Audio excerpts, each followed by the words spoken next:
NDA के प्रत्याशी और बीजेपी के उम्मीदवार राजभूषण निषाद हमारे साथ हैं। सर, मतदान आपने किया, क्या लगता है जो तैयारी थी वो पूरी है? निश्चित तौर पर जनता का तैयारी है। हम लोग के साथ साथ जनता आगे आगे चल रही है, क्योंकि ये राष्ट्र का चुनाव है। राष्ट्र निर्माण के लिए लोग काफ़ी बढ़ चढ़ के भाग ले रहे हैं।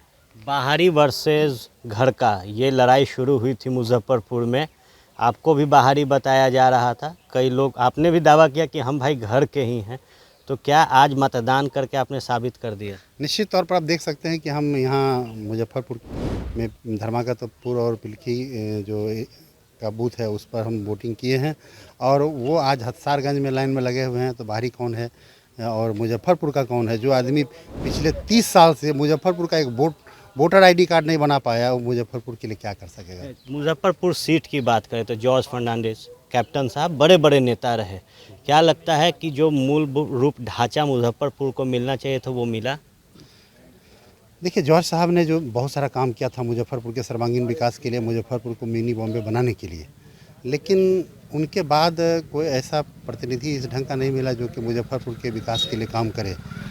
पिछले 2 बार चुनाव में अनुकंपा के आधार पर लोगों ने, चूँकि हमारे सरदे कैप्टन साहब समाज के लीडर थे, तो उनके पुत्र होने का उनको फ़ायदा मिला और अनुकंपा के आधार पर उनको टिकट भी मिला। और जनता ने हमारे यशस्वी प्रधानमंत्री नरेंद्र भाई मोदी के नाम पर उनको वोटिंग किया। लेकिन वो चूँकि अनुकंपा के आधार पर थे, इसलिए उनके पास कोई इच्छा शक्ति नहीं थी। उनको लगता था कि पिताजी का नाम ही काफ़ी है, जीतने के लिए काम करने की कोई आवश्यकता नहीं है, और इसलिए उन्होंने विकास का कोई काम नहीं किया।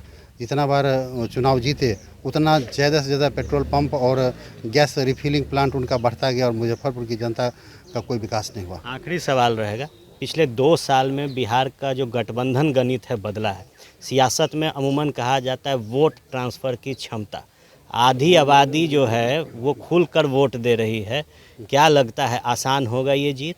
निश्चित रूप से ये राष्ट्र निर्माण का चुनाव है और लोग मोदी को चुनने का चुनाव है। मोदी जी जो काम किया है भारत के सम्मान के लिए, भारत के विकास के लिए, internal security, external border security के मामले में देश को जो मजबूत किया है, आर्थिक रूप से भी मजबूत किया है। 11वें पोजीशन से अब 5वें पोजीशन पर आज विश्व में आर्थिक शक्ति के रूप में उभरे हैं। तो निश्चित तौर पर लोग समझ रहा है कि ये राष्ट्र का चुनाव है। ये कोई, इसलिए एक ही नारा है, vote for Modi, vote for nation. Voting कम अब तक हुई है मुजफ्फरपुर में, जो रिपोर्ट आ रही है, क्या कहिएगा वोटर से? नहीं, निश्चित तौर पर वोटिंग परसेंटेज अच्छा है। 2-3 घंटे में 20-25% वोटिंग हुआ है। तो और हम लोगों से अपील करते हैं कि लोग घर से निकलें। मौसम भी अच्छा है, भगवान ने भी अपना असर दिखाया है, और मौसम अच्छा है। आप घर से निकलें और वोटिंग करें। घर से निकले, वोटिंग करें।